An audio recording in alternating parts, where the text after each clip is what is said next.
social media channels. Whether you're a small mom and pop restaurant, a car dealership, or a professional practitioner, we invite you to join in this new KBLA Talk 1580 initiative to promote your business. As a Black-owned small business, you don't want to miss this unique opportunity to gain new customers on KBLA Talk 1580. For more information, contact us today at smb@kbla1580.com. That's smb@kbla1580.com. At KBLA Talk 1580, we've got your black. And if I share with you my story, would you share your shadow with me? Time to get paid. 1, 2, 3, go!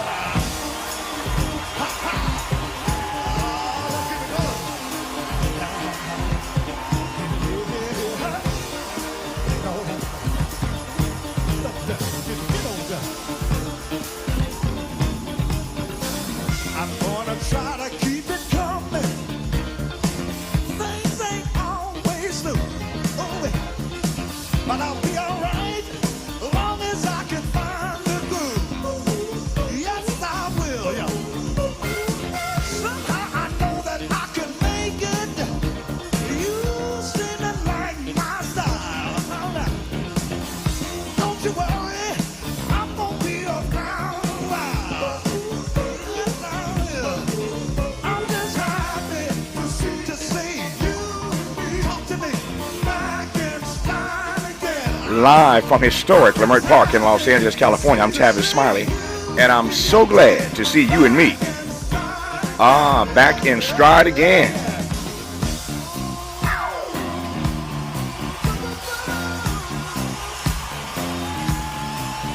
Before we get started with today's show, let me invite you to follow me on Facebook and Instagram at The Real Tavis Smiley and get updates on X, that's formerly Twitter, at Tavis Smiley. By the way, should you miss any part of today's program or want to catch up on previous shows, you can always visit thetavismiley.show.com. That's thetavismiley.show.com, or wherever you get your podcast, and listen to the Tavis Smiley podcast version of this live program at your leisure. Another great show on tap for you today in our second hour. Georgia Congressman John Lewis marched alongside Dr. King and many of the other heroes of the movement. Here he tells of the special significance the Voting Rights Act has for him in the new political landscape.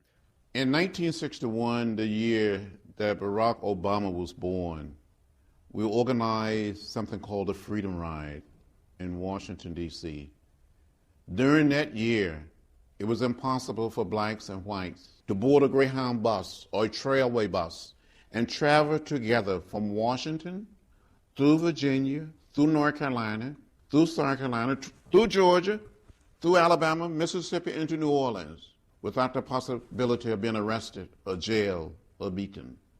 We saw those signs that said white waiting, white men, colored men, white women, colored women. We were arrested and jailed in Birmingham, beaten in Montgomery by an angry mob, later arrested and jailed in Jackson, Mississippi. But the Freedom Rides of 1961 led to the desegregation of public transportation all across the South. Those signs came tumbling down. And those signs are gone. And the only place our children will see those signs today, all these years later, will be in a museum, on a video, or in a book. During those years, it was almost impossible for people of color to register to vote. People had to pass a so-called literacy test, pay a poll tax. Some people were asked to count the number of bubbles in a bar of soap, count the number of jelly beans in a jar. People marched. People were beaten. Some were jailed. Some were even killed. But we didn't give up. We didn't give in. We kept the faith, and we kept our eyes on the prize until the Congress passed the Voting Rights Act of 1965, and President Lyndon Johnson signed it into law on August 6, 1965. And because of that effort, we have witnessed what I like to call a nonviolent revolution in America. That was the late, great John Lewis talking to me for a special I produced and hosted during the Obama era called Memories of the Movement. In hour 2, David Greenberg joins us to talk about his new book, John Lewis, A Life. It is an authoritative biography of the late, great civil rights giant. Greenberg argues that only MLK contributed more to the civil rights movement of the 1960s than John Lewis. We will let David Greenberg make his case in hour 2 of today's program. In our third hour, Green Party candidate Dr. Jill Stein joins us live in studio. Jill Stein, live in studio to discuss her campaign for the White House and why she is not getting out of the race for president, no matter who asks her, including her own family. I think we'll also be joined by her running mate, who's with her today, traveling, I believe, Professor Butch Ware. But Jill Stein comes live in studio today in our third hour. Quick story about that before we get started here. So last night, in the middle of the night, I get this email. I'm half asleep. I hear my phone ping. I roll over, as I probably shouldn't have, grabbed the phone, looked at it. And the DNC, the Democratic National Committee, had sent me an email, a personal email, from a private account. It did not come from the DNC, though it came from the DNC. Came to me through a private account. It says, Tavis, we understand that you have Jill Stein on your program tomorrow. Why don't you ask her these questions? We call this Oppo research in politics. They've done all the Oppo research, the opposition research on Jill Stein, and sent me a private email in the middle of the night saying, why don't you ask her all these questions? Well, guess what? I printed out the email, and I'm going to ask Jill Stein all those questions that the Democratic Party has asked me to ask of her. So I'm telling you up front, so you know where some of these questions are coming from. I'll identify them when Jill Stein shows up, what they sent me. But it's just fascinating that they're watching, they're paying attention to what we're doing. They know that Jill Stein's on the show today, and these are all the things that they are concerned about. And you know that Jill Stein is on the ballot in every single swing state. She's on the ballot everywhere. But she's on the ballot in every single swing state, and there was a huge story in the New York Times the other day where she said, as I mentioned a moment ago, that she ain't getting out of this race no matter who asks her. Her family is on the record asking her to get out. Her son spoke in the New York Times, and she said, I ain't getting out. And so Jill Stein could, for some people, be the new Ralph Nader, as it were, the spoiler. You know I hate that term, and we've discussed that before. But Jill Stein's coming live in studio. I got my own questions, but I'm just fascinated for you to hear the stuff the DNC has researched about her, the stuff they sent to me, and how she is going to respond to it. We'll do that in the third hour when Jill Stein joins us live in studio. Going to be some fire in hour 3 today. But in this first hour today, when we come forward, we will commence a conversation talking about what else? Politics. We're inside 2 weeks, and we will start today's show talking with Jessica Washington, political reporter for The Intercept, when we come forward on Tavis Smiley. Interrogating and unpacking. That's what we do around here. You're listening to Tavis Smiley. My name is Anton Moore. Around here, we have hardworking people that just need a break. Whether it's investing in small businesses or making housing affordable, Vice President Harris gets it. Kamala Harris is making sure black men have the tools to build generational wealth. She'll put a policy in place that gives 1 million forgivable loans to help entrepreneurs, including black entrepreneurs, start their own businesses. She also plans to give $25,000 in down payment assistance for first-time homeowners and crack down on racial bias in home appraisals. Harris's plan will help black men own more assets so we can build long-term wealth. This is what an investment in my community looks like. We're trying to build generational wealth. No get-rich-quick schemes, no scams, no one-time check, none of that. Vice President Harris got our back. I'll be there on November 5th. Will you be there? I'm Kamala Harris, candidate for president, and I approve this message. Paid for by Harris for President.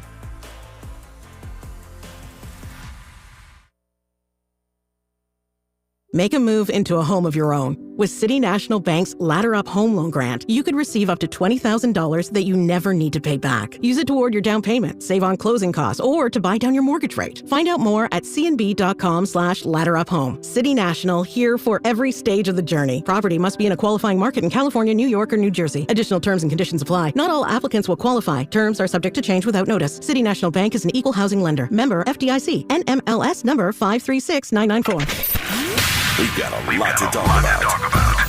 I Are you interested in catching up on all the latest entertainment news, trending topics, and exciting interviews? I got you. Tune in to The Raw Report with Robin Ayers, Monday through Friday, 6 to 7 p.m. I'm your host, Robin Ayers. Join me every weekday with some of the best entertainment contributors in the business as we break down what's going on, who's got next, and what not to miss.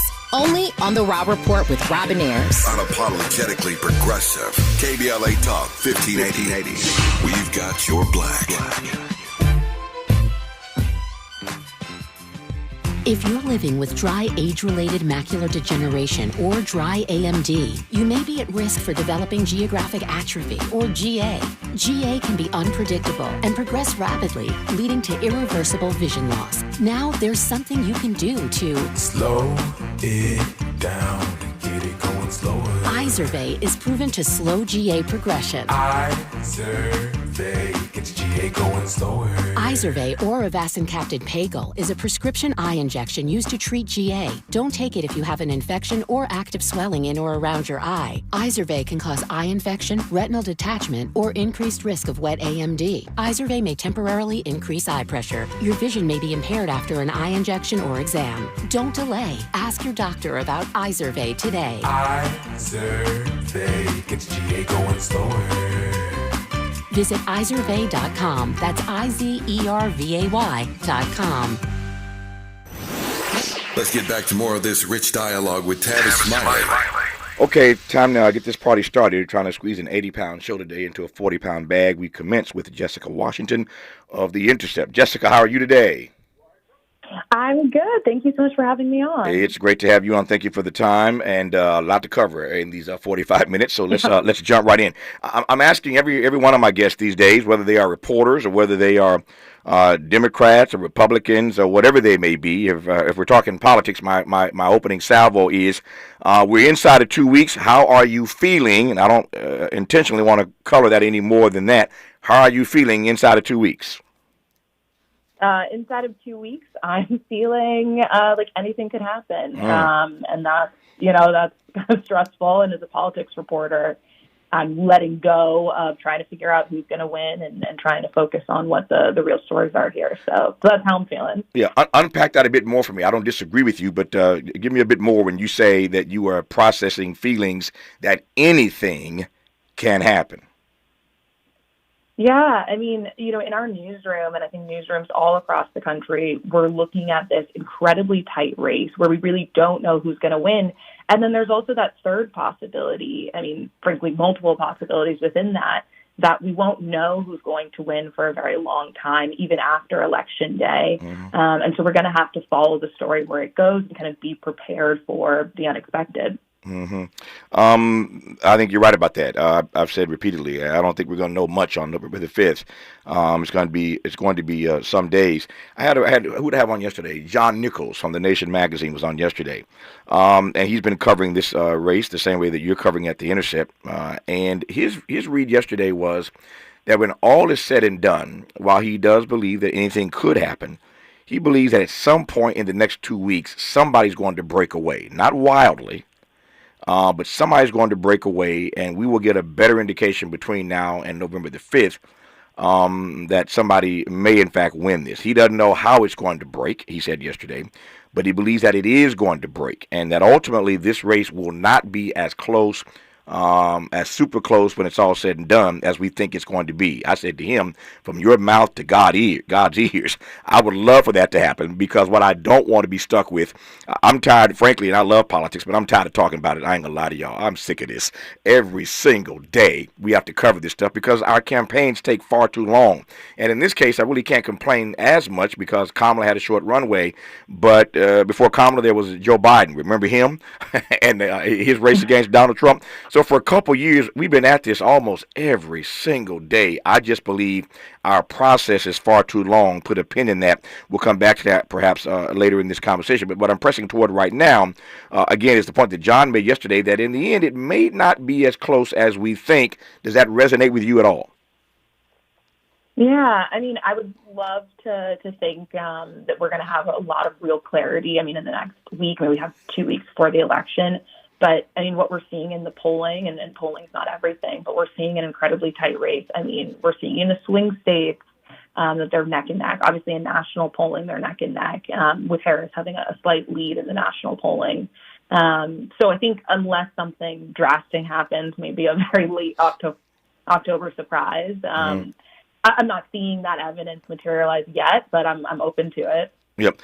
So here we are once again in a conversation. I've been doing this, I think, a little bit longer than you have, but here we are, certainly in my career and in yours, having yet another conversation headed toward a presidential race where I think we don't know everything. And you're right, anything could happen, but I would bet all the money I have, all 17 cents, I would bet all the money I have in my bank account right now that Kamala is going to crush him in the popular vote. I don't think I'm going out on a limb to suggest to you that Kamala Harris is going to crush Donald Trump in the popular vote. So what are we talking about? You know what we're talking about, Jessica. We're talking about the Electoral College map. That's what we're talking about in these swing states.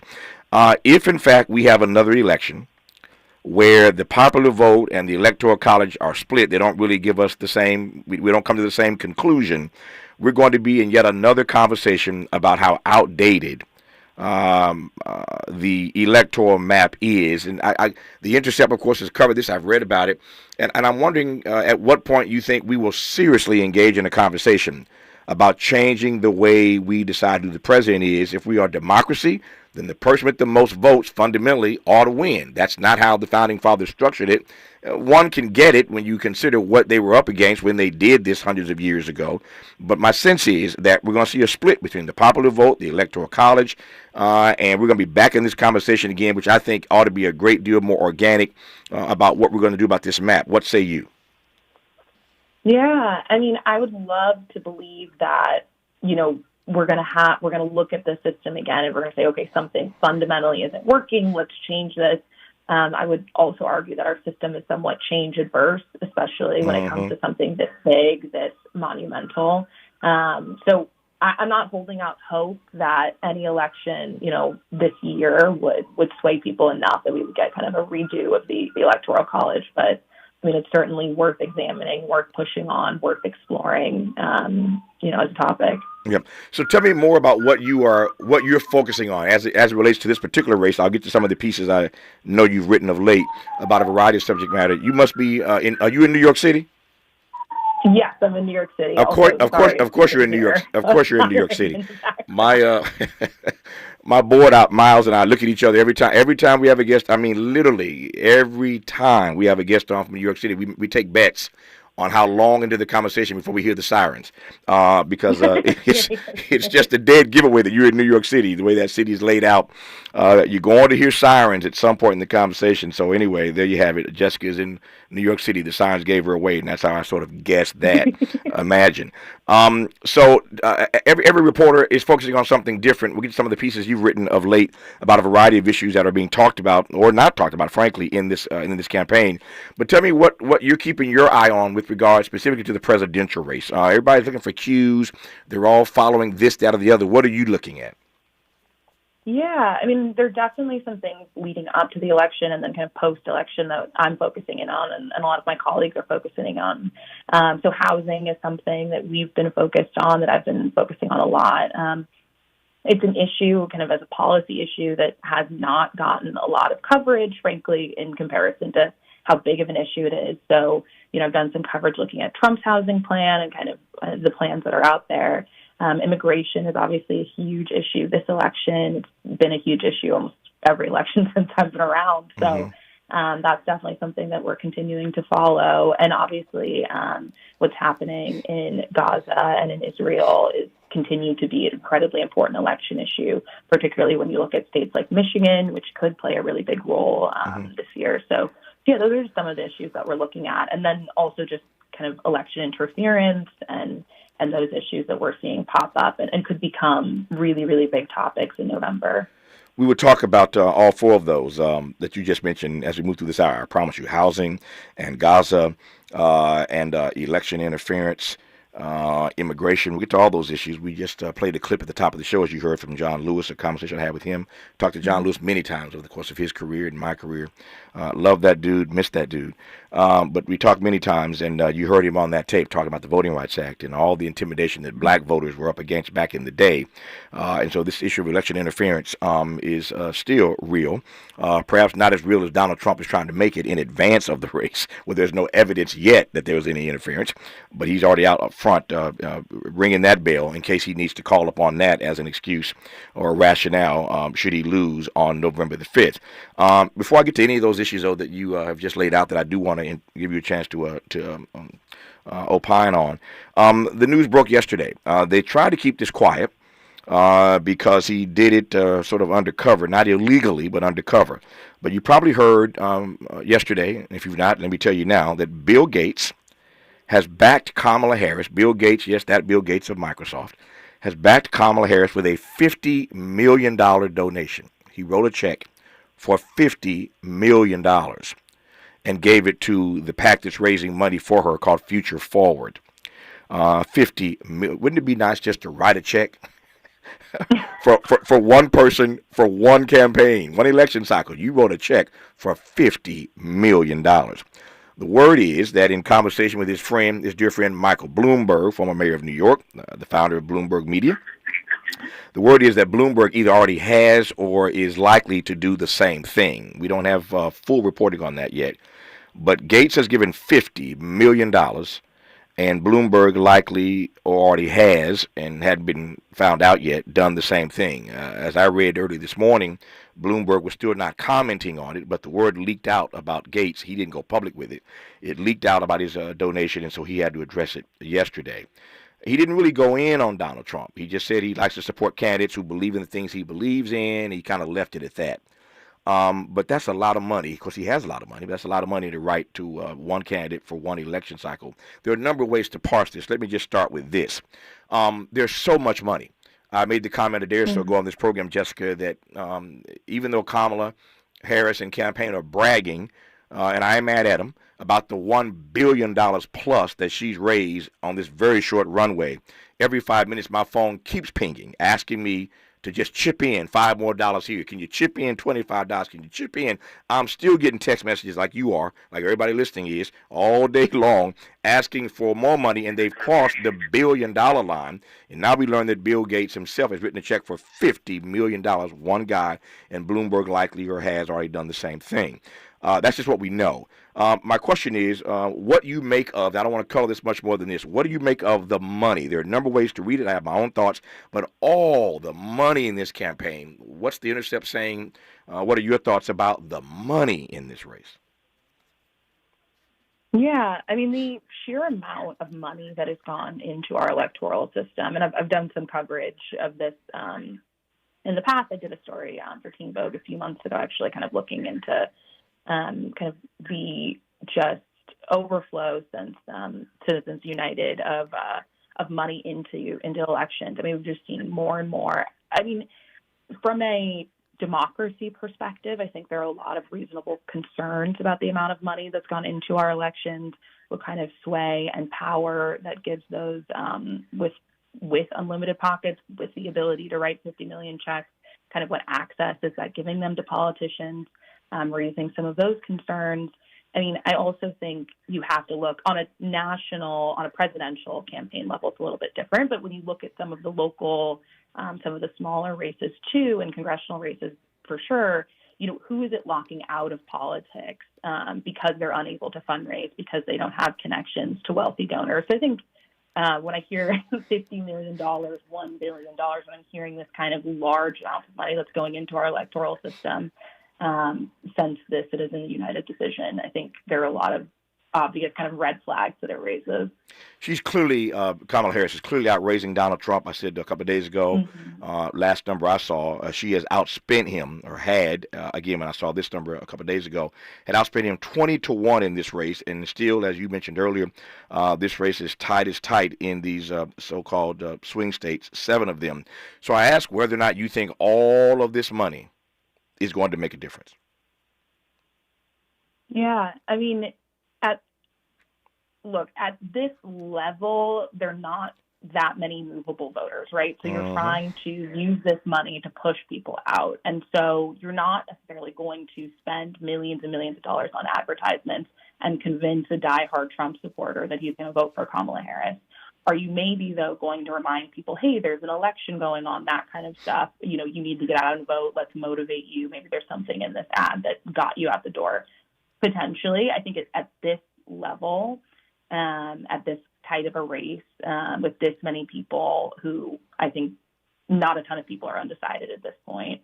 I think the money has diminishing returns just based on what we're seeing now. But certainly when we look at congressional races in particular, we've seen money have massive impact, blow people out of the water. And so it's not that money doesn't matter. But I would agree with you that, you know, we're not seeing maybe that 20 to 1 ratio really do as much as we would imagine it should. I think it has diminishing returns. To your point, the money does. I think at a certain point you get oversaturated. How many TV commercials, how many radio commercials, and I love radio, don't get me wrong, and I ain't complaining because we need the money. We need the resources to keep this thing on the air and to keep this national show flowing. But how many radio spots can you run? How many TV spots can you run? I mean, it is what it is. There's a point you reach oversaturation, and to your point, I think it reaches the level of diminishing returns. I digress on that for now. Here's my exit question on this particular piece, which is, given the issues that you cover, we'll talk about when we come forward here in just a minute from now. We'll come forward and talk about housing and the other issues that you've raised. But when you think about all the money that we're raising for a political race, does it ever turn your stomach a little bit? Because it turns my stomach when I think of all the issues that are going unaddressed in this country, and we're raising billions for a political campaign. Yeah, sorry, do you mind repeating the question really quickly? I think no, but I'll repeat it when we come forward. I'll give it to you. The question I asked a moment ago was whether or not it ever turns her stomach, Jessica's stomach. It turns mine. When I think of all the billions that we're raising for a political campaign, with all the issues that go unaddressed in this country that we can't seem to find money for, but they find all this money for a political race that's gone on far too long anyway. It ought to be shorter, as I said, or the runway ought to be much shorter anyway. It troubles me when I see all this money going to a race. I digress for now. We'll let Jessica respond to that. And we'll get to housing and Gaza and immigration and election interference when we come forward with her. She's with The Intercept, but right now she's with us on Tavis Smiley. For all the freedom-loving folk, this is Tavis Smiley. I feel like freedom.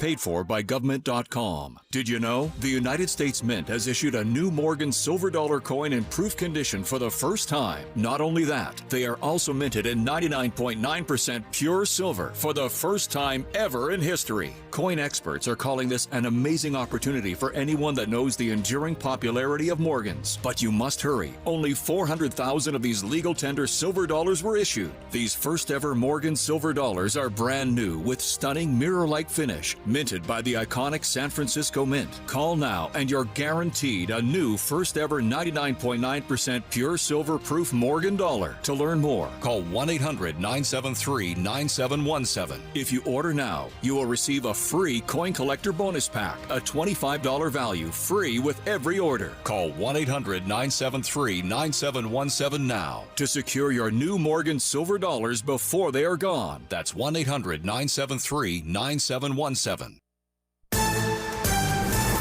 I'm Bree Wood with 4 things you should know from BIN News. Israel says it has killed the man believed to have been the next in line to lead the Lebanese militant group Hezbollah. Hashem Safadine was apparently killed in an airstrike 3 weeks ago near Beirut. Bed Bath & Beyond is making a comeback. The home goods retailer filed for bankruptcy last year and closed all of its stores, but began selling products online after its brand was acquired by Overstock. Now Bed Bath & Beyond is opening up physical stores again as part of a collaboration between Overstock and the Container Store.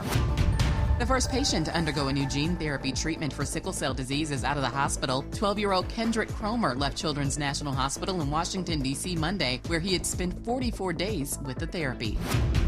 And a piece of music history is up for sale. The console that the Beatles used to record their last album, Abbey Road, will be available for sale at the end of this month. It goes on sale October 29th, and the price has yet to be announced. Get BIN News on demand 24/7 at BINnews.com.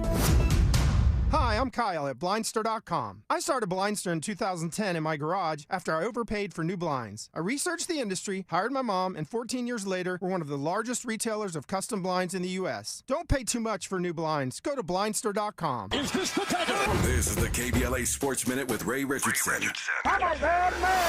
LeBron James and his son Bronny made NBA history Tuesday night during the Lakers' regular season opener against Minnesota. It was the first time a father and son were on the court at the same time in an NBA regular season game. With 4 minutes left in the second quarter, Lakers coach J.J. Redick subbed in LeBron and Bronny off the bench.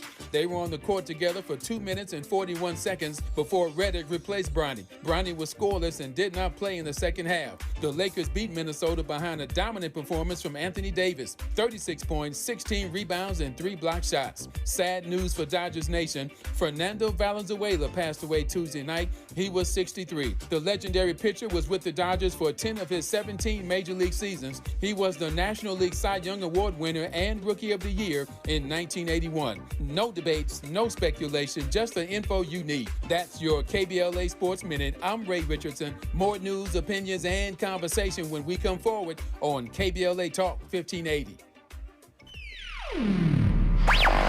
All I need is one mic. With a KBLA Talk 1580 editorial, I'm Tavis Smiley. October marks the third anniversary of Mark Ridley Thomas's indictment and suspension from the Los Angeles City Council. Recently, I authored an op-ed about various media actors who continue to abdicate their responsibility to report the truth in Dr. Ridley Thomas's case. I invite you to read the piece on our KBLA 1580 website. Following months of filings, MRT's appeal is finally set for oral argument on November 21st at the Ninth Circuit Court of Appeals. A 3-judge panel will hear and weigh the arguments of government prosecutors and MRT's appellate counsel. They will decide whether prosecutors in the United States Attorney's Office properly interpreted and followed the law, whether the district court judge erred in deciding critical issues of law in ways that prejudiced the trial outcome and denied MRT a fair trial, and whether the verdict in the case should be overturned or whether the case should be remanded back to the district court for a new trial. MRT is seeking an outright reversal of the verdict. I have maintained all along that the U.S. Attorney's Office exaggerated claims of corruption in this particular case. Now, I could be wrong, but I don't think so. Indeed, the U.S. Supreme Court recently delivered a ruling in a case called Snyder that will have major ripple effects on the anti-corruption landscape. In short, the court ruled that there is no criminal act, there is no bribe, if there is no exchange for an official act. The legal statute does not apply to gratuities or gifts absent a quid pro quo agreement between the two parties. As MRT never received monies and no such exchange was ever proven in the government's case against him, I would think that the Ninth Circuit Court has all the runway it needs to rule in MRT's favor following the hearing next month. Ironically, next month is also MRT's 70th birthday, which means that he has spent most of his adult life in love and service to this community. It would be tragic for another court to miss an opportunity to correct the public record in a case that should never have been brought forward in the first place. MRT cannot get these lost years back, but justice delayed does not have to be justice denied. With a KBLA Talk 1580 editorial, I'm Tavis Smiley. As always, we welcome your feedback.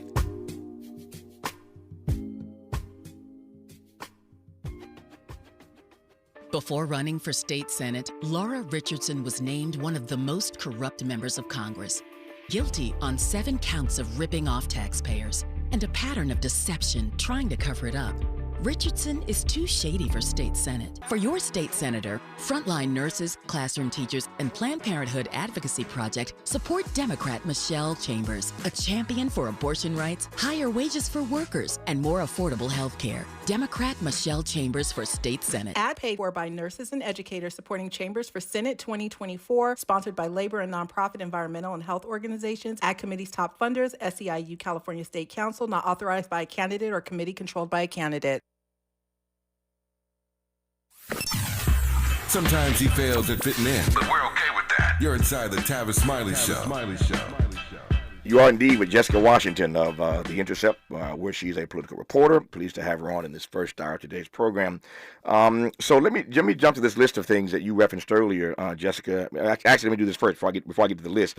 Give you a chance to sound off on the money piece. I'm jumping so fast here to get to the list of things you've written about of late with regard to this campaign. But we were talking about the money in this race, and I posed a question I want to give you a chance to respond to now. Your thoughts on that, finally, before we move on.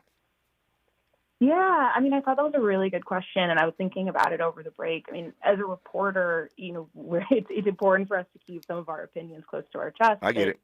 But I also, I cover issues that, really impact people every single day. I mean, I've covered maternal mortality.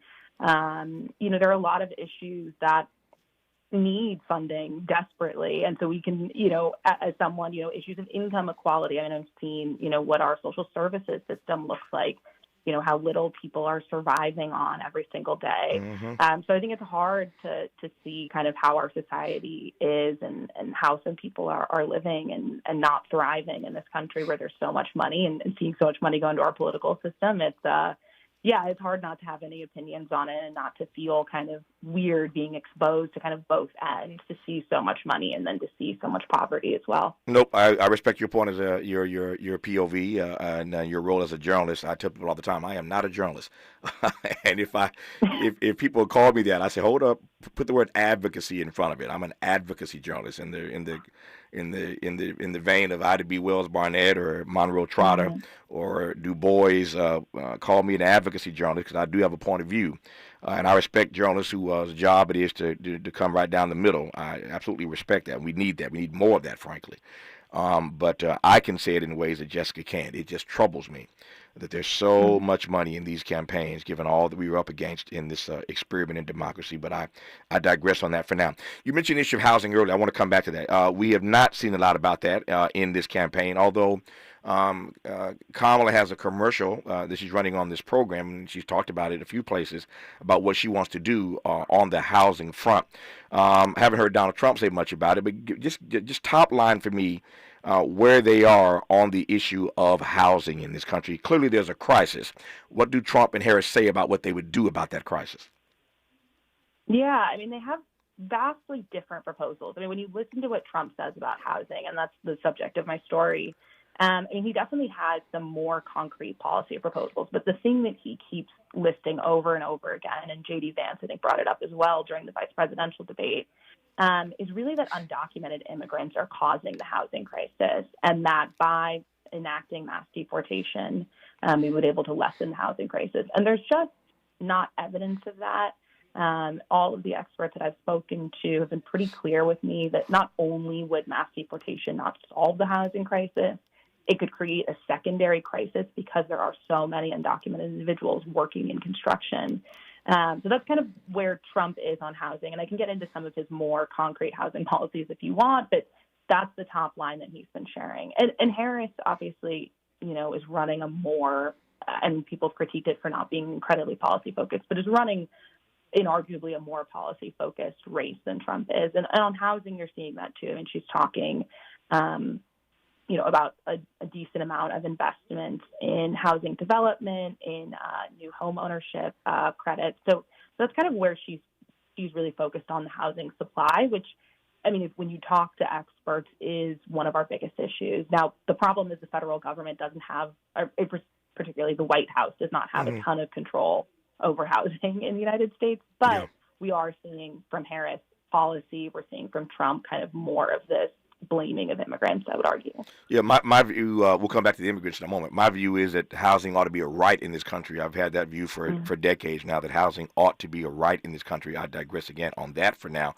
Speaking of the experts, given that the White House doesn't have a lot of control over that, it's more of a private sector issue than it is a public policy issue, although there are links and dots that ought to be connected, no question about it, and you've done that in your reporting. But since you raised the experts, when the experts look at what Kamala is saying on housing, what Donald Trump is saying on housing, what are the experts saying? Yeah, so looking at, and again, I'm mostly focused on Trump's housing, so I don't want to get ahead of myself, but what the experts are saying about Trump, and I'll start with that and then get into Harris a little bit as well. So what the experts are saying about Trump is, A, that his idea that undocumented immigrants are any kind of large contributor to the housing crisis is unfounded and unlikely to be helpful.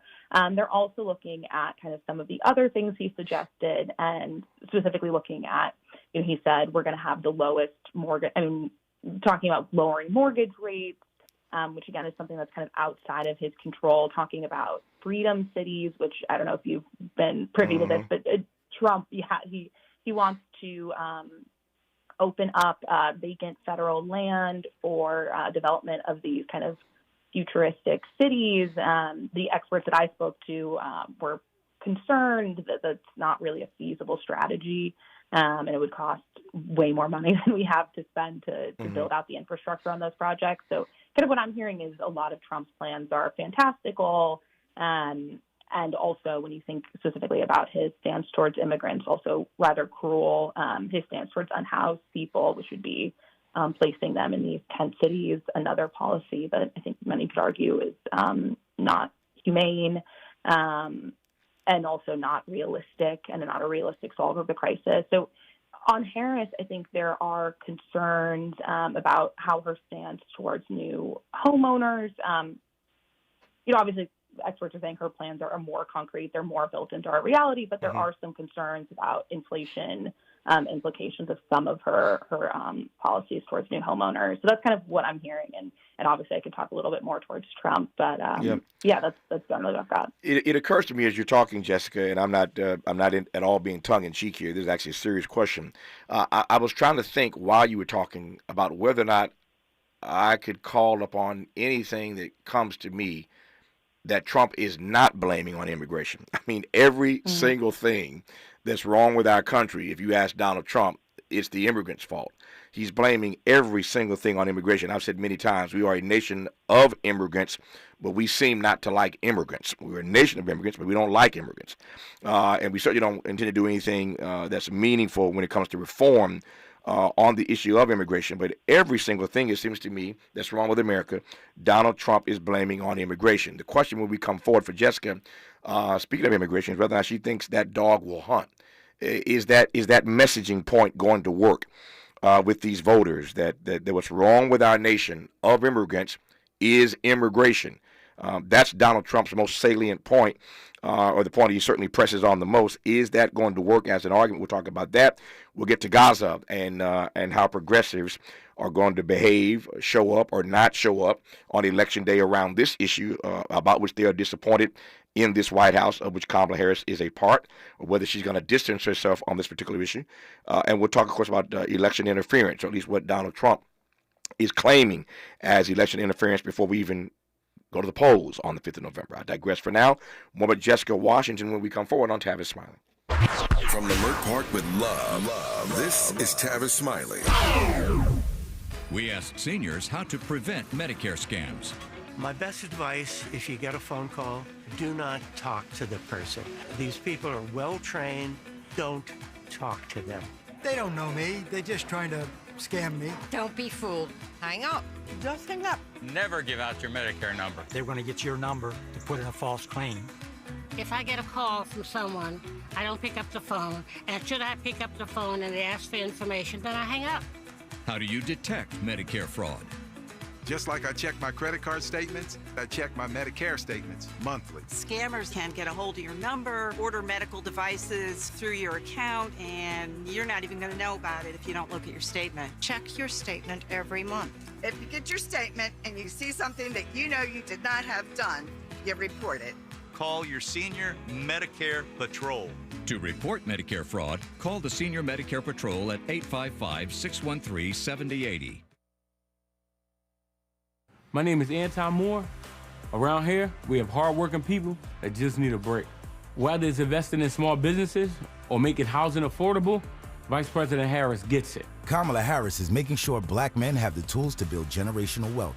She'll put a policy in place that gives 1 million forgivable loans to help entrepreneurs, including black entrepreneurs, start their own businesses. She also plans to give $25,000 in down payment assistance for first-time homeowners and crack down on racial bias in home appraisals. Harris's plan will help black men own more assets so we can build long-term wealth.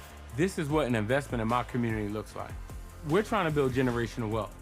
No get-rich-quick schemes, no scams, no one-time check, none of that. Vice President Harris got our back. I'll be there on November 5th. Will you be there? I'm Kamala Harris, candidate for president, and I approve this message. Paid for by Harris for President. KBLA Talk 1580. We've got a lot to talk about. KBLA Talk 1580, connecting you with services and solutions. The Los Angeles Regional Food Bank is on a mission to fight hunger and provide nutritious food to those in need across our community. They partner with federal, state, and local programs advocating for better policies and funding for critical hunger relief programs like Cal Fresh, the Emergency Food Assistance Program, and the Child and Adult Care Food Program. The food bank works with coalitions and local representatives to make sure hunger is addressed in every district of LA County. They also run nutrition education campaigns, raise hunger awareness, and source nutritious food for distribution, all while supporting regulations that allow food pantries to operate safely. Want to help? Visit lafoodbank.org or call 323-234-3030 to volunteer or find a food bank near you. Together, we can ensure that no one goes hungry in Los Angeles County. This is a community call to action from KBLA Talk 1580.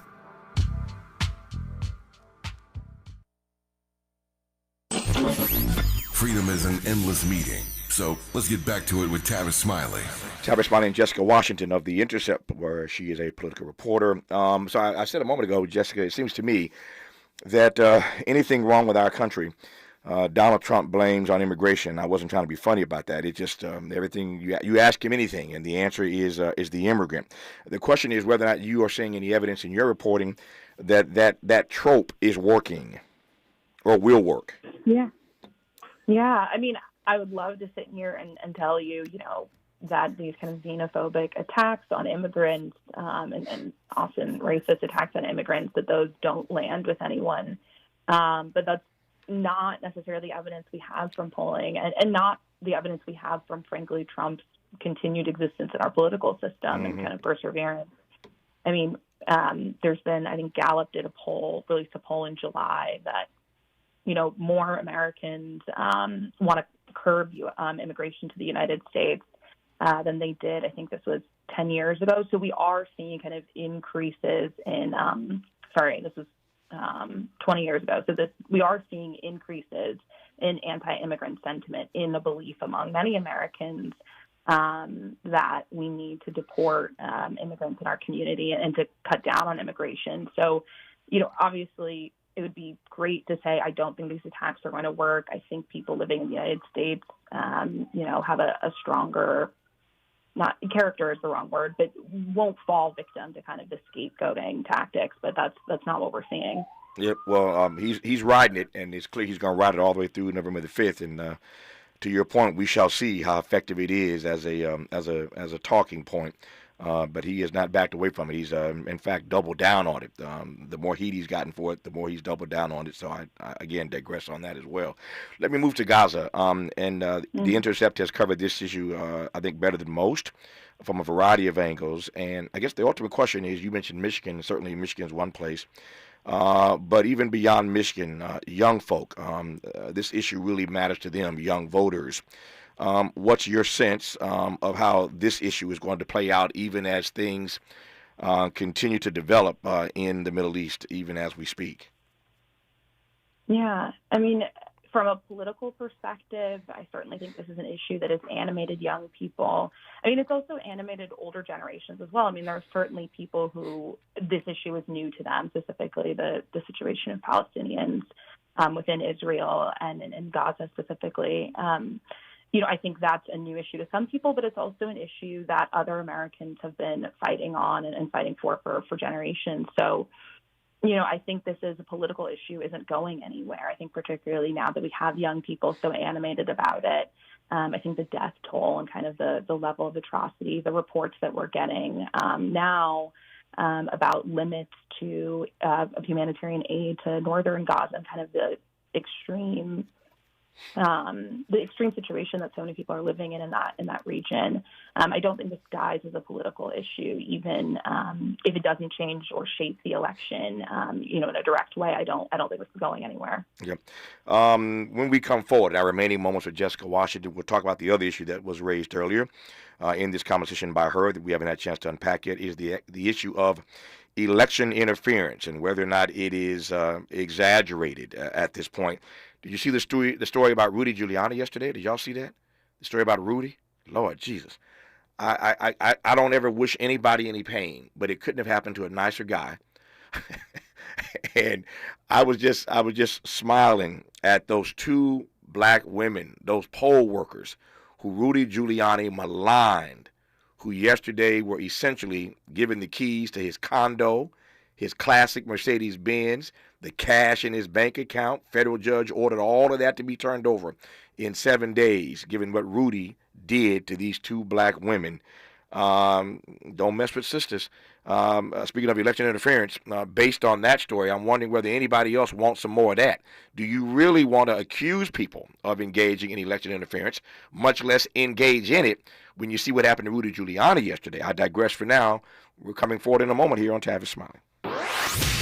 Helping to stretch your moral and political imagination. This is Tavis Smiley.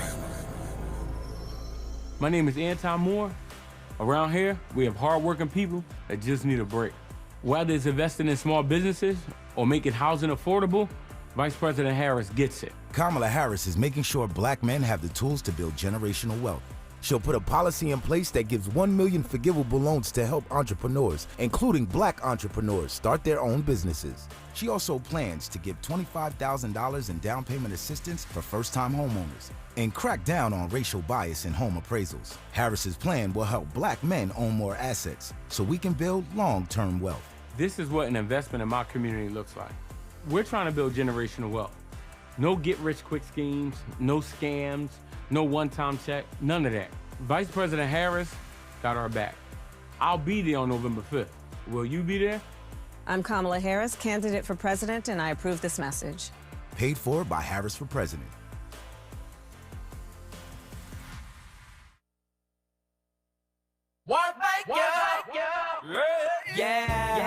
The California Crusader newspaper would like to thank all of our subscribers for their support throughout the years, proudly serving the South Los Angeles and South Bay areas for more than 40 years. The California Crusader is a multicultural, black-owned, adjudicated newspaper that focuses on providing newsworthy information to the people in our community. We're constantly looking for ways to assist businesses in our community to connect with our subscribers. We provide low-cost, effective ways to promote your business with our reasonable and affordable advertising rates. You can participate by suggesting, sharing, and submitting your stories on the California Crusader newspaper Community Share Facebook group page, or visit our website at cal-cruise-news.com. That's calcruisenews.com. Then click on the Submit Now button located on the top right corner of the homepage, or text CCN to 42828. Again, text CCN to 42828. The California Crusader newspaper, working together to build a better community for our future. Subscribe today.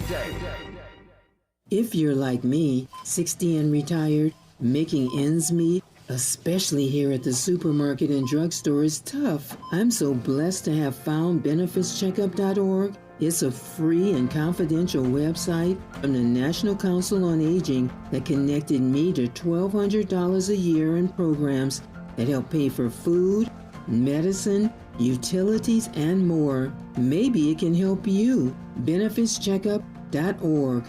You know where you want to go in life, and City National Bank can help. City National knows the dedication it takes to build your vision for the future into a reality, and our team is here for you. We have a wide range of options to help, from personal savings accounts to interest-bearing money market savings accounts and more, all designed to help you get where you want to go. City National, here for every stage of the journey. Learn more at cnb.com. City National Bank is a subsidiary of Royal Bank of Canada, member FDIC.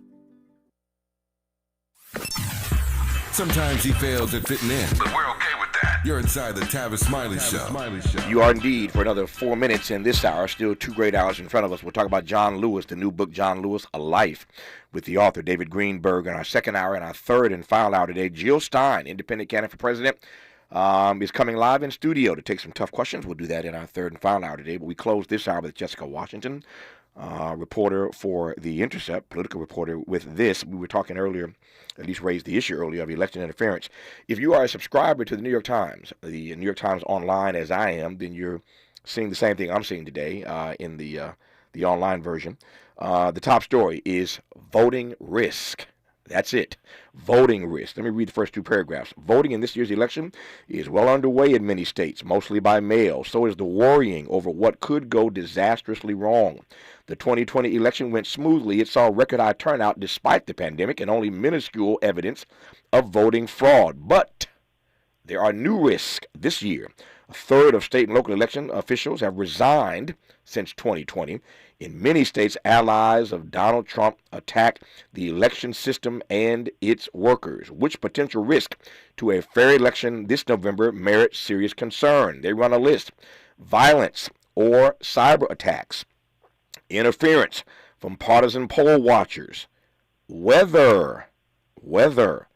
Different rules for contested ballots. Slow counting or certification. Those are just some of the items on their list of the things that could result in some challenges. Those are the voting risk that the New York Times has identified. What say you, Jessica Washington, about the risk to voting rights this year? Yeah, I mean, unfortunately, as with most years, we definitely see a lot of risks to the, people engaging in the democratic process and trying to just cast their ballot as their right. I mean, I think obviously one trend that I'm following is looking at these election officials that you mentioned, kind of these, some might call them kind of rogue election officials who are threatening not to certify these elections. And so that's something, obviously, that is a big cause for concern and that I'm definitely following pretty closely. We're also following closely what's happening in Florida with interference with Amendment 4 and what's happening there with Ron DeSantis, as well as kind of what the election kind of police force is doing in Florida.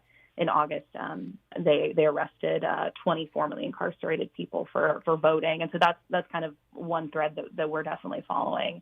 And then, yeah, I mean, weather is a huge part of this. We have a lot of infrastructure-related concerns with the hurricanes, particularly in the South. And in Florida in particular as well. So yeah, there are a lot of risks this year and things that could go wrong. I mean, obviously the last time we were all here for the presidential election, we had January 6th. So if anyone's not concerned, they're not paying attention. We will see if what happened to Rudy yesterday is a deterrent to people running their mouth about poll workers and making false accusations. Again, just an amazing story. You talk about a fall from grace. This guy at one point was on the cover of every magazine in this country as America's mayor. And think about the precipitous fall of one Rudolph W. Giuliani. Jessica Washington is political reporter for The Intercept. Pleased to have had you on, Jessica. Thanks for your insights. All the best to you. Thank you so much for having me. I really appreciate it. It was my great honor to have you. Thank you for talking to us. Hour 2 on John Lewis. Hour 3, Jill Stein in studio. You're listening, and I'm glad about it, to Tavis Smiley.